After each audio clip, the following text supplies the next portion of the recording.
Hey guys, in this video I want to quickly show you which VS Code theme I use regularly as a Flutter developer.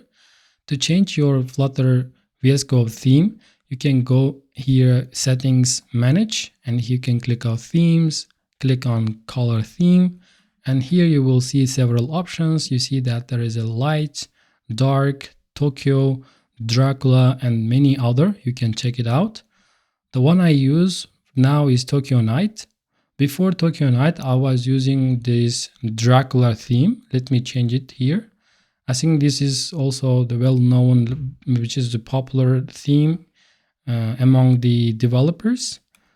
And I also use another one, which is Dark Modern. As you can see, this is also another theme I use regularly. So I, keep changing some themes because I will quickly get bored with one theme. But the one now I am using is this one, Tokyo Night. So you can choose the whatever you want based on your preference. So thank you very much, and I will see you in my next videos.